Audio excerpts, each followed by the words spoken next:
Hey guys, I haven't made a video in a while, so I figured I'd do one on my garage. It's maybe a few months old now. I started it about a year ago. It took like 8 months to get the building due to the COVID crap and all this whatever. But I finally got it, and I did a video on the floor, painting the floor, and I was gonna do a little walk around and maybe share a tip or two on some of the buildings that I actually have one, and some that I see that are built on slabs. This is built on a slab, as you can tell. The one of the tips that I have, I'll walk around and show you how I had it built to shed the water, because I'm in the mountains in North Carolina here, and it rains quite a bit, and I hate water in my buildings. My other building, I have water gets in it, and I'll explain that, and it sucks. But this one, it don't. But this is a Carolina carport, and the installers that did it, built it, were super. I mean, I tried to zoom in on, the 45s, everything they did is really, really nice quality. Here's the peak. And I made sure when they were done, I told them I thought they were true craftsmen. When every little detail is really, not slammed together. I think it was put together really, really well.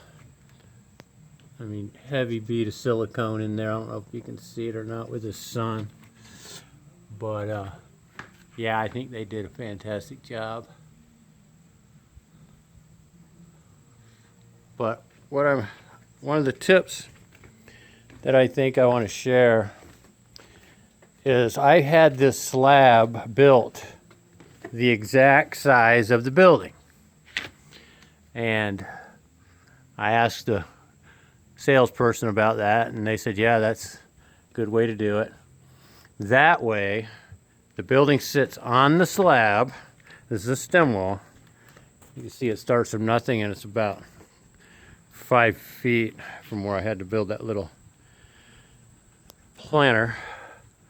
So I wanted the building to hang over the slab. So when the water comes down, it drains off. My other one, the building sits on it, the slab's about out to here. Well, you can guess, the water hits it, no matter how much you silicone it or use blackjack or whatever, it's always leaks, and it drives me nuts. I actually ran a bead of silicone here that I could get to. That's right on the concrete. Water sheds perfectly. And I'll walk around the back. This is the back. Got a couple windows on this side. That's the only side there's windows. And then same thing on this side. I was able to silicone that whole thing. The building is not built, the slab is not built perfectly square, which is hard to do anyway on a slope like this. So it hangs over a little bit on the other side, which is fine. But the whole theory there is have that water shed off your building down the wall. I see a lot of them that are built right on the slabs. Water hits that slab, it's gonna find its way in there. Now imagine Arizona or some drier climates, no problem. But this is not a dry climate. My other building is actually in another state. It's a Quonset style, and it's built something like that. The building comes down, gets on a slab. Well, you can even see water sitting right there. It rained a couple of days ago. And inside the concrete block is all gravel, like 2 big loads of gravel. They won't let you pack dirt in there anymore because of the compaction. Gravel is self-compacting, they say. Makes sense. My slab's a year old, I don't have a crack in it. Only the expansion gap where they cut. So it's another little tip to keep rain out, to keep water out, and bugs. I put this little bumper seal Yeah, I got it online. It's like 30 bucks. It's rubber. You glue it down. I bought some sort of glue. I'll show it to you. But you can see there's a rain, water here, but it doesn't come up that hump. I installed it so that hump sits on this seal really tight. You put it up, you shut the door, slide it underneath there, you mark it. You see my pencil line. You mark it, put the glue in there, and then I slithered it in there a little bit more even. But yeah, so far, I mean, it's about maybe a month I've had that on there, and no water comes in there. It's really, really good deal. No water comes in there. So far, anyway. So here's another little tip that I did, just because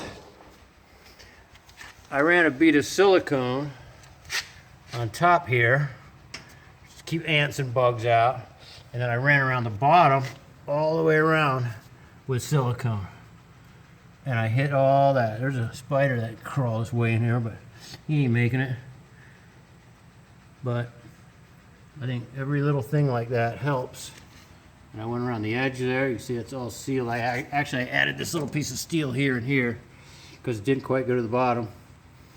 And I'm trying to keep mice out of here, especially in the winter. I don't know how that's going to work with the style of this door.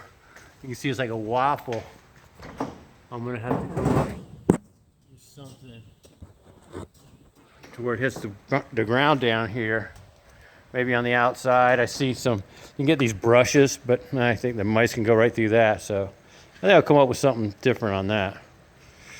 But yeah, those 3 little tips, that might help you. You can think about it. Think about trying to keep the water out.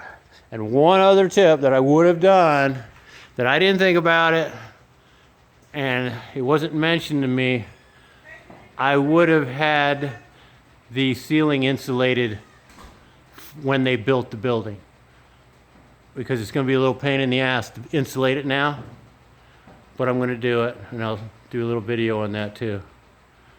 But I'll do the walls and everything. But yeah, it'd been a lot easier if I would have had them do it.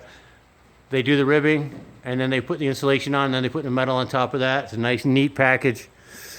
But I didn't think about it. Here, we'll go in and take a look. This is what, August 20th, I think.